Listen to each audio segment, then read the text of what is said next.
Hey everybody, how's it going? I'm Chris, Blue Fox Farm, Blue Fox or Ag Services, Living Soils Symposium, getting some stuff done.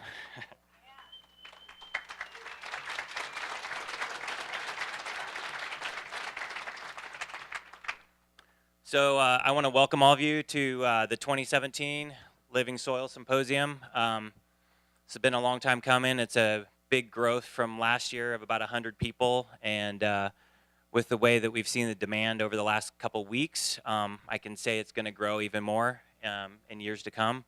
So I just want to say thank you to all of you. It's really awesome to see all of you. I think that I've had some sort of crossing paths with a lot of you, and I think it's pretty amazing to see everybody in one room. So thank you for that. Give me a second. Let me kind of grab hold of myself here, and we'll get going, okay?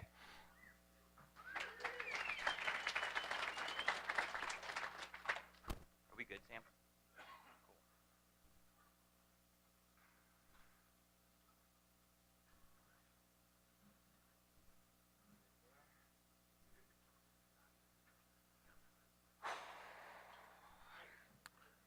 Okay, so we're going to keep this real. I just want you all to know that. I'm just going to set the tone right now.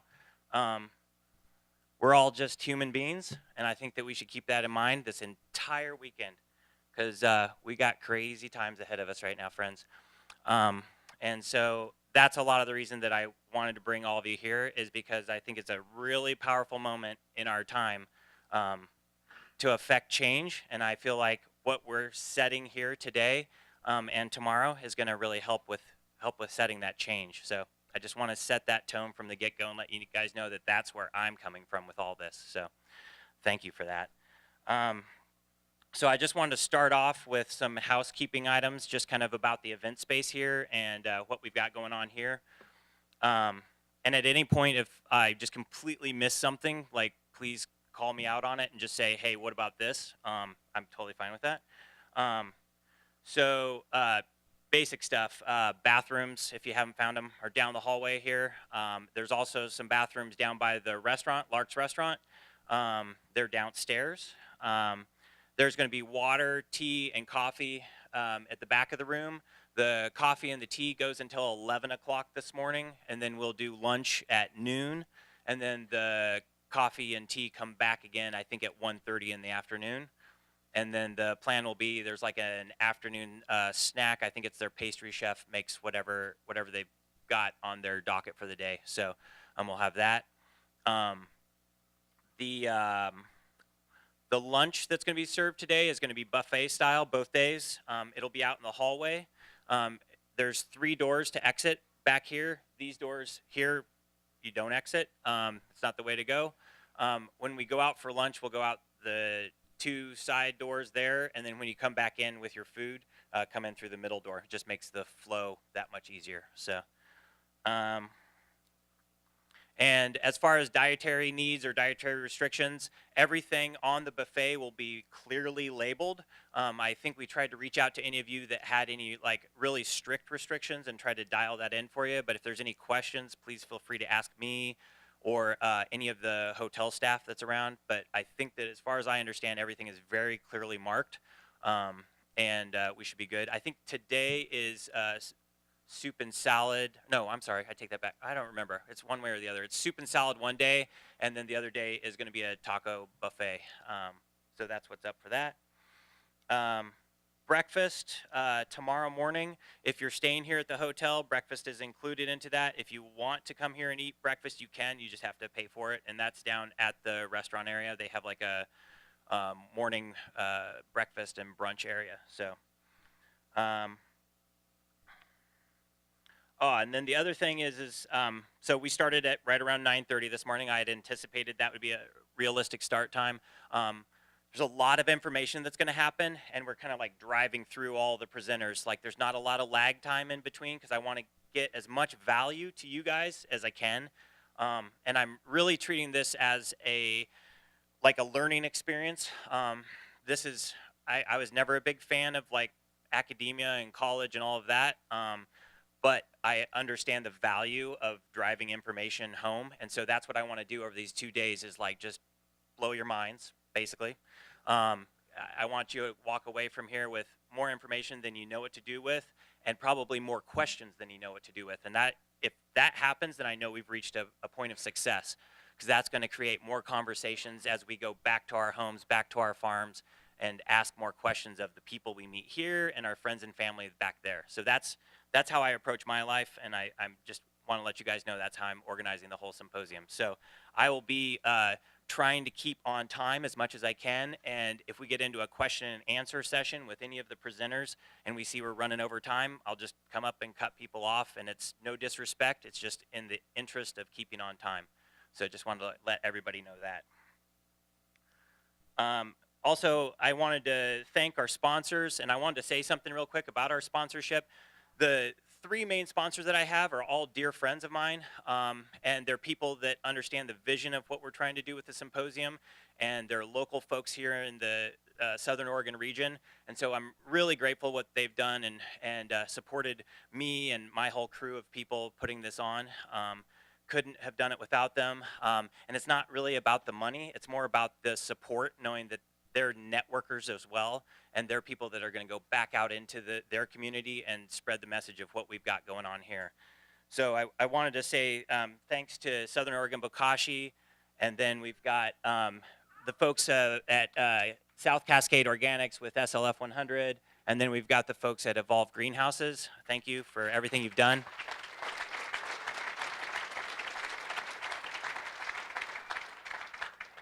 And then I also want to say thanks to the Inn at the Commons crew and the Lark's restaurant crew for doing it. Through Blue Fox Farm, we've been selling produce to Lark's restaurant for the last, I think this is the 11th or 12th year we've sold to them. And they're super supportive of the local farm scene, which is awesome. And as soon as I told them that I was looking for a new home for the symposium, they like reached out with open arms and said, yeah, let's do this. And I said, yeah, I should be able to be here for at least 2 or 3 years, you know, and I'm already seeing that we're kind of maxing out on space, so that's a good thing. I'd also, I'd like to thank our registration crew, which is Robin and then Melanie tomorrow, and then my wife Melanie for helping get everybody checked in. And then I'd also like to thank Mike Wirt. He's the designer this year for our symposium logo. He's also going to be presenting this weekend, and I wanted to say a little side note on that. My goal with the symposium is to have a different artist come in and sit as the resident artist for that year. So we'll have a logo for each year, and then I would like to, I'm visioning this as like 15 years down the road, then we can start having galleries of like over the years of like, this is what the logo was, and this is where we were, and this is where we've come, and this is where we're going. So I just want to let you guys know that putting art into all this is really important to me as well. So thanks to Mike for the logo design. And then I want to say a special thanks. I don't know, Chris, where are you? Are you in here right now? Or is he's out in the hallway? He's out in the hallway. He's working. So I want to say thanks to Chris. Is he out there? Yeah, tell him to come in here real quick. Everybody wave back there at Chris. Give him a big round of applause. So Chris has been my right-hand man in organizing all of this, and he's living in Texas now. And so we've been doing everything on Google Hangouts and like late night sessions after we've kind of been working all day and organizing all this. And Chris reached out last year and just said, hey man, I want to help do this. Like I see what your vision is. Let's do this together. So I just wanted to say thanks for Chris and what he's doing. And it's kind of convenient that I'm only going to hire people named Chris, I think is the deal. So anyway, so thanks, Chris. And then I've got my homie here, Sam, and he's the one that is filming everything, and he's the one that's done all the video for our quick bits that we've had on Instagram, and he's also going to do all the editing of these videos whenever we release them. And he's definitely the way. What Sam is doing right now with multimedia and music is something else that I'm really passionate about. And as we move into this very media heavy time that we're in, I think that having a media presence is going to be crucial, and we want to do it in a not cookie cutter way. So we're pushing the boundaries there. So I hope you guys kind of get the tone of art is really important to me, whether it's visual, audio, whatever, because that's what we're all doing as farmers, you know, as we're just creating living art. So I just want to say thanks to Sam. So.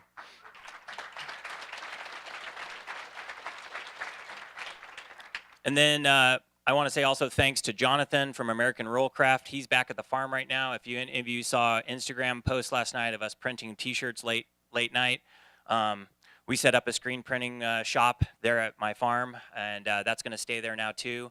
As you can see, there's more of this like tone of art carrying through.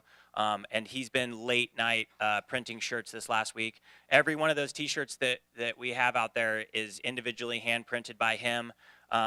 And he's changing the colors as he goes, and he's just creating as he goes, and it's been awesome to watch that unfold. So thanks to Jonathan, and we're really lucky to have him on the Blue Fox Farm crew this year as well. So we're all just kicking ass. So and then I also want to just say thanks to my Blue Fox Farm crew. They're holding it down while I've been organizing all this, and we've got a small crew, and we've gone from growing up to 40 acres of veggies, and as the industry is changing, which I'll talk about in a minute, I've had to whittle it down, and I've got a solid crew of people that are just supporting what we're doing. And so I just want to say thanks to the Blue Fox Farm crew as well. So that's all the thanks I have right now, except for I'm super thankful for all you guys. So anyway, this is kind of my segue into what my main idea that I just want to present here, and it's kind of what I've been thinking about. I've destroyed my presentation at least 4 times over the last 3 days. I've gone from one idea to another and back again.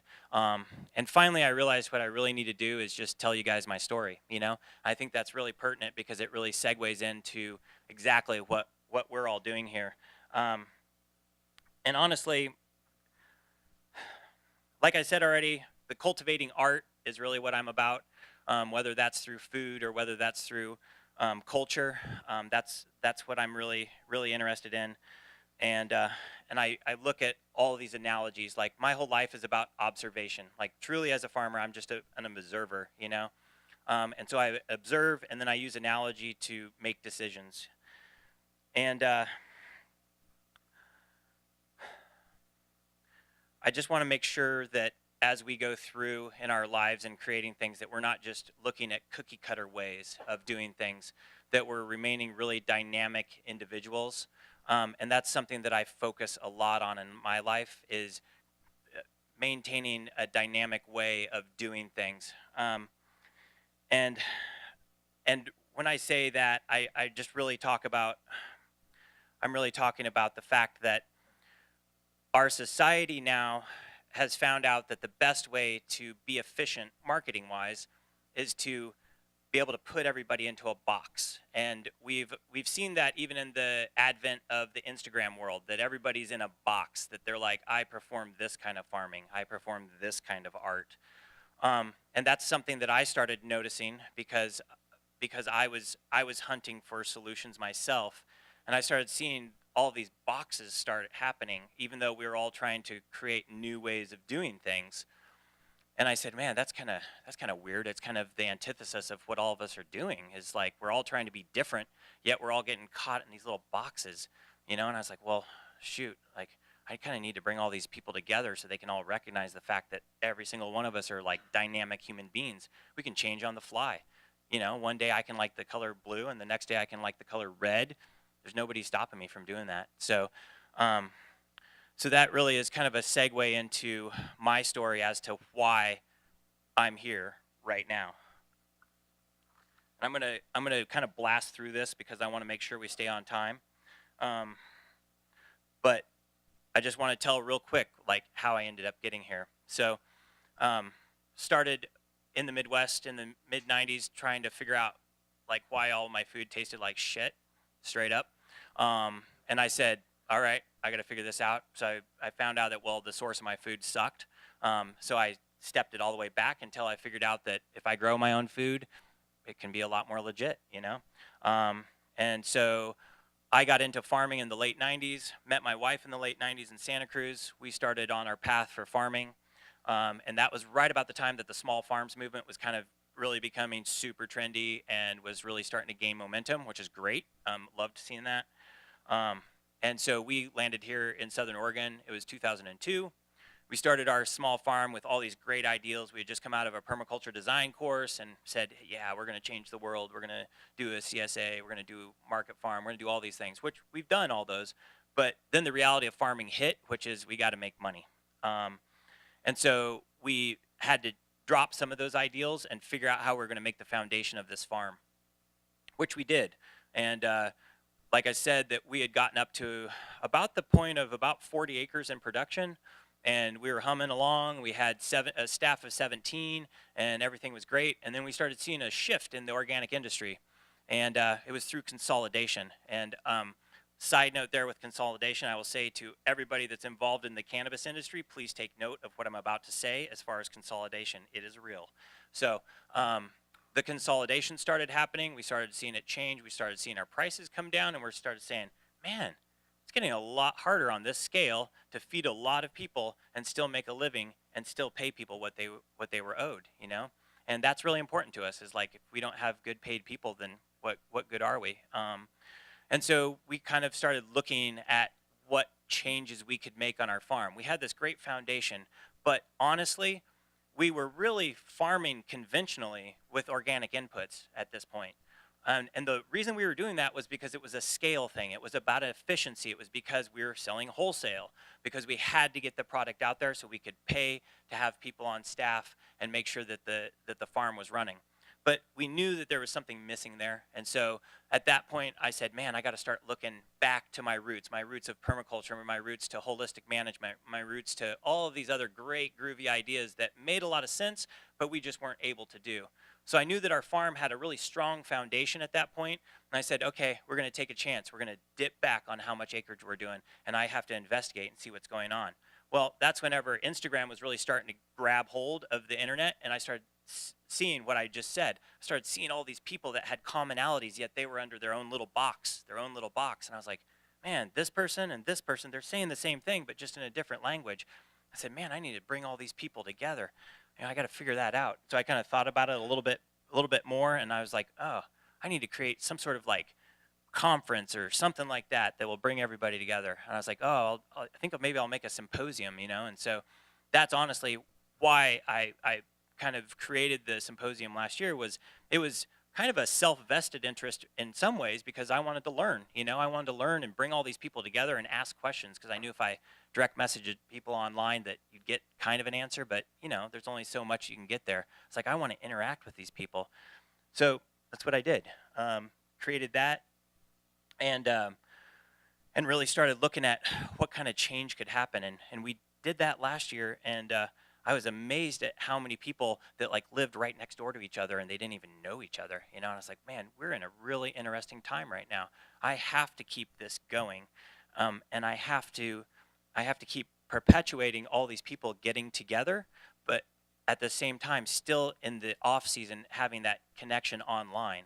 And I was like, well, that's weird. Like online and real life, like how can those two combine? I was like, man, what kind of analogy can I think about to like bridge all this together? And I was like, oh yeah, tools. It's all about tools. I was like, I'm a farmer. I like tools, you know, whatever tools I need. And so that's something that I want to tell all of you guys as we're going through these presentations over the next 2 days, is everything that all of these presenters are giving us as far as information, they're giving you tools. And so none of you guys should be able to come here and think that you're going to walk away with the answer.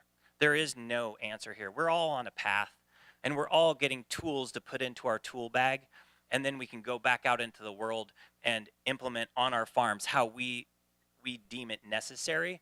And we're going to keep coming back and getting more tools and more knowledge. and that's something that I want to make sure that everybody gets, because that's something that I've definitely see this trend of these divides that keep happening. And we all see it. We see it in our daily lives. But I think it's important that we realize that we're all just people, and that some of us have more experience than others. I mean, honestly, when I go online to Instagram and any other online avenue, I get my mind blown on a daily basis. Like, oh my God, where are these people coming up with these systems? Like, this is amazing. And I've been farming for 20 years, and I'm getting my mind blown like every day. And I'm like, oh wow, this is great. And so I think that everybody should realize that every single person you come across on there has faults. They fuck up a lot. All of us do, you know. And so as we go here through the next couple of days, keep all of that in mind. Every single one of us are dynamic human beings. We can change on a dime. We can totally change on a dime and do what we need to do just to make the best decision that we can to support that living system that we're trying to steward, honestly. And that's something that I talk about a lot as well, is stewardship.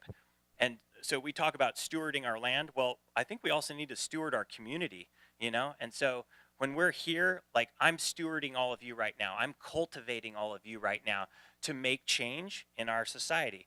And I want all of you to go out and reach out to all of these people that are here. Like, none of us should have to have all these tables be separate communities. I mean, we're one community, and I know that sounds super cheesy, and I don't really care, because it's super important for us to understand that. Like, all of you should reach out to every other person that's here and make that connection, because that's the only way that we're going to have a synergistic change in our culture.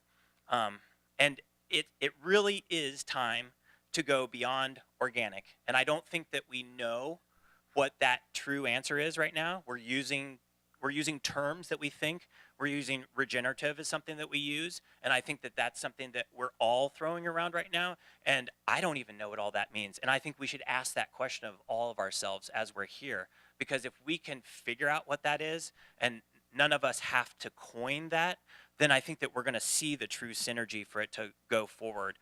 And it's funny, I've been thinking a lot about that. I'm like, man, we kind of know that regenerative agriculture is kind of the next step, and living soils are what are going to support that regenerative agriculture. Could somebody get me a glass of water by chance, real quick? I just need something to drink, or else I'm going to go completely cotton mouth. Thanks, brother. We got it. Thanks for hanging with me here. Yeah. So much better.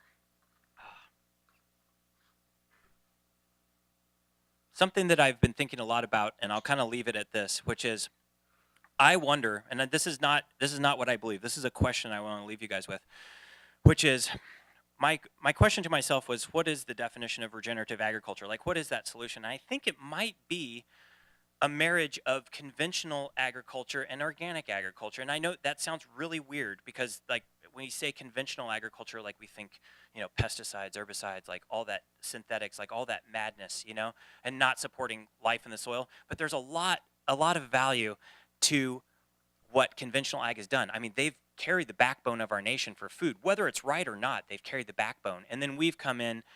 Thank you so much.